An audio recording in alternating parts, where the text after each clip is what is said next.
ಕಾಲಜ್ಞಾನ ಈ ಪುಸ್ತಕವನ್ನ ಬರೆದಿರೋದು ಶ್ರೀ ಪೋತಲೂರಿ ವೀರಬ್ರಹ್ಮೇಂದ್ರ ಸ್ವಾಮಿಯವರು. ಇವರ ಹೆಸರು ಹಾಗೂ ಈ ಕಾಲಜ್ಞಾನ ಪುಸ್ತಕದ ಹೆಸರು ಎಲ್ರಿಗೂ ಕೂಡ ಗೊತ್ತಿರುತ್ತೆ.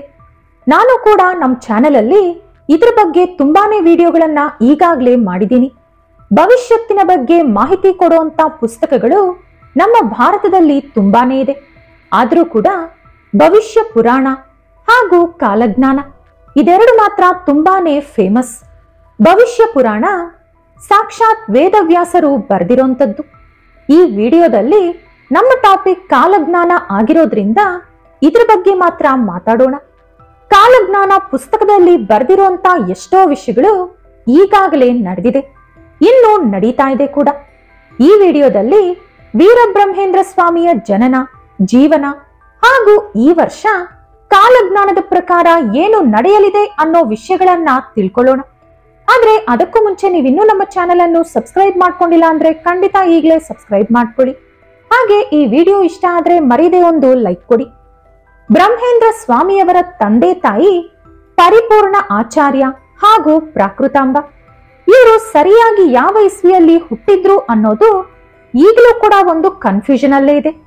ಆದ್ರೆ 1600ರಿಂದ 1700ನೇ ಇಸವಿಯ ಮಧ್ಯದಲ್ಲಿ ಇವರು ಜನಿಸಿರಬಹುದು ಅಂತ ಹೇಳ್ತಾರೆ. ಇನ್ನು ಇವರ ಬಗ್ಗೆ ಮಾಡಿರುವಂತ ರಿಸರ್ಚ್ ಪ್ರಕಾರ ಬ್ರಹ್ಮೇಂದ್ರ ಸ್ವಾಮಿಯವರು ಹುಟ್ಟಿದ ತಕ್ಷಣ ಅವರ ತಂದೆ ತಾಯಿ ಅವರನ್ನ ಕಾಶಿಯಲ್ಲಿರುವಂತ ಅತ್ರಿ ಮುನಿ ಆಶ್ರಮಕ್ಕೆ ದಾನವಾಗಿ ಕೊಟ್ರಂತೆ. ಅದರ ನಂತರ ಕರ್ನಾಟಕದಲ್ಲಿರುವಂತ ವೀರಭೋಜಯ್ಯ ಆಚಾರ್ಯ ಹಾಗೂ ಅವರ ಹೆಂಡತಿ ಕಾಶಿಯಲ್ಲಿ ಆಶ್ರಮಕ್ಕೆ ಹೋದಾಗ ಬ್ರಹ್ಮೇಂದ್ರ ಸ್ವಾಮಿಯನ್ನ ದತ್ತು ಮಗನಾಗಿ ಪಡ್ಕೊಂಡ್ರು. ಅದರ ನಂತರ ಬ್ರಹ್ಮೇಂದ್ರ ಸ್ವಾಮಿಯವರು ಬೆಳೆದಿದ್ದೆಲ್ಲ ಕೂಡ ಕರ್ನಾಟಕದ ಚಿಕ್ಕಬಳ್ಳಾಪುರ್ನಲ್ಲಿ. ದತ್ತು ತಂದೆಯಾದ ವೀರಭೋಜಯ್ಯ ಆಚಾರ್ಯ ತೀರಿಕೊಂಡ ಮೇಲೆ ಬ್ರಹ್ಮೇಂದ್ರ ಸ್ವಾಮಿಯವರು ಸ್ಪಿರಿಚುವಲ್ ಜರ್ನಿ ಅಂದ್ರೆ ಆಧ್ಯಾತ್ಮಿಕ ಜೀವನ ನಡೆಸೋಕೆ ಹೋದ್ರು. ಹೋಗೋಕ್ಕೂ ಮುಂಚೆ ದತ್ತು ತಾಯಿಯನ್ನ ಸಮಾಧಾನ ಮಾಡಿ, ಅಮ್ಮ ನೀವು ಯಾವಾಗ ಕರೆದ್ರೂ ಕೂಡ ನಾನು ನಿಮ್ಮ ಮುಂದೆ ಬರ್ತೀನಿ ಅಂತ ಹೇಳಿ ಹೋದ್ರಂತೆ. ಅವರು ತಮ್ಮ ಜರ್ನಿಯಲ್ಲಿ ಭಕ್ತಿ ಮೂವ್ಮೆಂಟ್ ನ ಸ್ಪ್ರೆಡ್ ಮಾಡ್ತಾ ಹೋದ್ರು. ಭಕ್ತಿ ಮೂವ್ಮೆಂಟ್ ಅಂದ್ರೆ ಕುಲ ಮತ ಭೇದ ಭಾವ ಇಲ್ಲದೆ ಎಲ್ಲರೂ ಕೂಡ ದೇವರಿಗೆ ಸಮಾನ ಅಂತ ಈ ಲೋಕಕ್ಕೆ ಸಾರೋದು. ಇದನ್ನೇ ನಾರ್ತ್ ಸೈಡ್ ನಲ್ಲಿ ಕಬೀರ್ ದಾಸ್, ತುಳಸಿದಾಸ್, ನಾನಕ್ ಮುಂತಾದವರು ತಮ್ಮ ಕವಿತೆಗಳ ಮೂಲಕ ಭಕ್ತಿ ಮೂವ್ಮೆಂಟ್ ನ ಸ್ಪ್ರೆಡ್ ಮಾಡಿದ್ರು. ಅದೇ ನಮ್ಮ ಸೌತ್ ಕಡೆ ಬ್ರಹ್ಮೇಂದ್ರ ಸ್ವಾಮಿಯವರು ಭಕ್ತಿ ಮೂವ್ಮೆಂಟ್ ನ ಸ್ಪ್ರೆಡ್ ಮಾಡಿದ್ರು. ಇವರು ತಮ್ಮ ಶಿಷ್ಯರನ್ನ ಕೂಡ ಕುಲ ಮತ ಭೇದ ಭಾವ ಅಲ್ಲದೆ ಗುಣ ನೋಡಿ ಸೆಲೆಕ್ಟ್ ಮಾಡ್ಕೋತಾ ಇದ್ರು.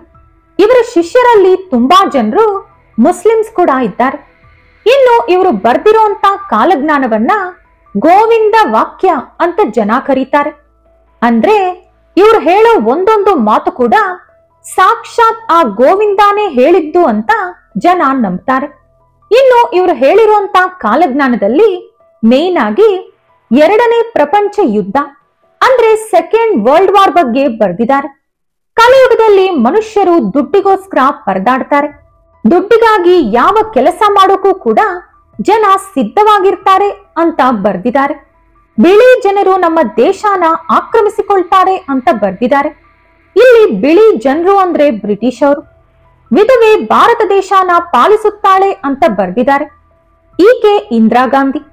ಕಳ್ಳ ಸ್ವಾಮಿಗಳು ಹೆಚ್ಚಾಗ್ತಾರೆ, ಅಗತ್ಯ ಇಲ್ಲದ ಕಡೆ ಉಪದೇಶ ಕೊಡ್ತಾರೆ, ಅಂತವರನ್ನು ಯಮದೇವರು ನೋಡ್ಕೊಳ್ತಾರೆ ಅಂತ ಬರೆದಿದ್ದಾರೆ. ಈಗಾಗಲೇ ಎಷ್ಟೋ ಜನ ಕಳ್ಳಸ್ವಾಮಿಗಳಿದ್ದಾರೆ. 1902ರಿಂದ 1903ನೇ ಇಸವಿ ಮಧ್ಯದಲ್ಲಿ ಒಬ್ಬ ಉತ್ತಮ ವ್ಯಕ್ತಿ ಮೃತಪಡ್ತಾರೆ. ಅವರ ಸಾವನ್ನು ನೋಡಿ ಇಡೀ ದೇಶನೇ ಕಣ್ಣೀರಾಕುತ್ತೆ ಅಂತ ಹೇಳಿದ್ದಾರೆ. ಈ ಇಸವಿಯಲ್ಲಿ ಮೃತಪಟ್ಟಿರೋದು ವಿವೇಕಾನಂದ ಅವರು. ಇನ್ನು 1934ರಿಂದ 35ನೇ ಇಸ್ವಿ ಮಧ್ಯದಲ್ಲಿ ದೊಡ್ಡ ಯುದ್ಧ ನಡೆಯುತ್ತೆ ಅಂತ ಬರೆದಿದ್ದಾರೆ. ಅದೇ ವರ್ಷದಲ್ಲಿ ಹಿಟ್ಲರ್ ಯುದ್ಧ ಕೂಡ ಮಾಡಿದ್ದ.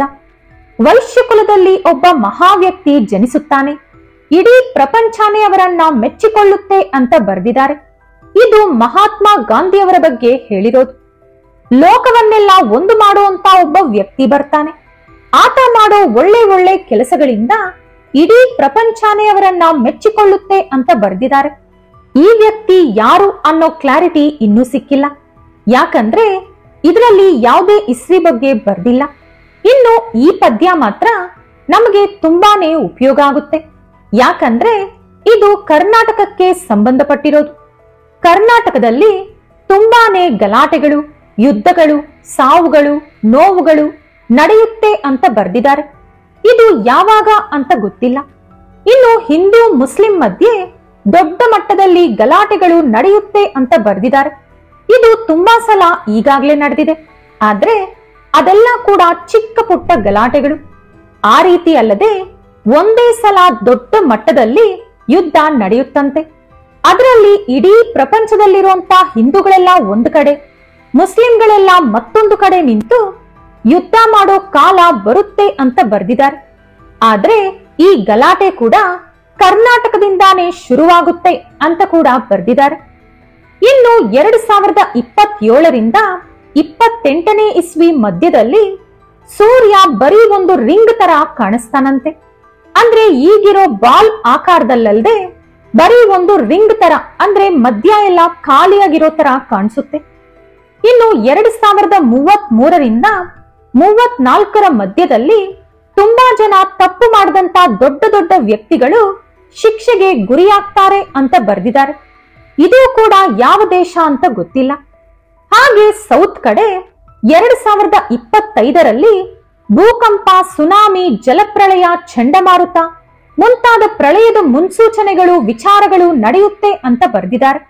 ಇದು ಯಾವ ದೇಶದಲ್ಲಿ ನಡೆಯುತ್ತೆ ಅಂತ ಕ್ಲಿಯರ್ ಆಗಿ ಹೇಳಿಲ್ಲ. ಇದನ್ನೇ ವಿಜ್ಞಾನಿಗಳು ಕೂಡ ಸ್ಪಷ್ಟಪಡಿಸಿದ್ದಾರೆ. ಇದೇ ಮಾತನ್ನ ತುಂಬಾ ಜನ ಪಂಡಿತರು, ಗುರುಗಳು ಕೂಡ 2025ರಲ್ಲಿ ತುಂಬಾ ಪ್ರಾಣ ನಷ್ಟ ನಡೆಯುತ್ತೆ, ಭೂಕಂಪ, ಸುನಾಮಿ ಮುಂತಾದ ಎಲ್ಲಾ ವಿಚಾರಗಳು ನಡೆಯುತ್ತೆ ಅಂತ ಹೇಳ್ತಿದ್ದಾರೆ. ಬ್ರಹ್ಮೇಂದ್ರ ಸ್ವಾಮಿ ಅವರು ಕಾಲಜ್ಞಾನದಲ್ಲಿ ಹೇಳಿರೋದ್ರಲ್ಲಿ ಆಲ್ಮೋಸ್ಟ್ ಎಲ್ಲಾ ವಿಚಾರಗಳು ಕೂಡ ನಿಜ ಆಗಿದೆ. ಆದ್ರೆ ಇವರು ಡೇಟ್ ಮೆನ್ಷನ್ ಮಾಡದೇ ಇರೋ ಕಾರಣ ಕರೆಕ್ಟ್ ಆಗಿ ಯಾವಾಗ ನಡೆಯುತ್ತೆ ಅನ್ನೋದು ಗೊತ್ತಾಗಲ್ಲ. ಆದ್ರೆ ತುಂಬಾ ವಿಷಯಗಳು ನಡೆದಿದೆ. ಹಾಗೆ ಇನ್ನೂ ತುಂಬಾ ವಿಷಯಗಳು ನಡೆಯೋದು ಬಾಕಿ ಇದೆ. 2025ರಲ್ಲಿ ಮಾತ್ರ ಏನೋ ಒಂದು ದೊಡ್ಡ ವಿಪತ್ತು ಭೂಮಿ ಮೇಲೆ ನಡೆಯುತ್ತೆ ಅಂತ ಕಾಲಜ್ಞಾನ ಪುಸ್ತಕದಲ್ಲಿ, ಹಾಗೆ ದೊಡ್ಡ ದೊಡ್ಡ ಪಂಡಿತರು, ಗುರುಗಳು, ಭವಿಷ್ಯ ಪುರಾಣ, ಇನ್ನು ಸೈಂಟಿಸ್ಟ್ಗಳು ಕೂಡ ಹೇಳ್ತಾ ಇದ್ದಾರೆ. ಈ ವಿಡಿಯೋ ನಿಮಗೆ ಇಷ್ಟ ಆದ್ರೆ ಲೈಕ್ ಮಾಡಿ, ಶೇರ್ ಮಾಡಿ. ಇಂಥ ಹೆಚ್ಚಿನ ಉತ್ತಮ ಮಾಹಿತಿಗಳಿಗಾಗಿ ತಪ್ಪದೇ ನಮ್ಮ ಚಾನೆಲ್ ಅನ್ನು ಸಬ್ಸ್ಕ್ರೈಬ್ ಮಾಡ್ಕೊಳ್ಳಿ. ನಾಳೆ ಮತ್ತೊಂದು ವಿಡಿಯೋದೊಂದಿಗೆ ಪುನಃ ಭೇಟಿಯಾಗೋಣ. ಧನ್ಯವಾದಗಳು.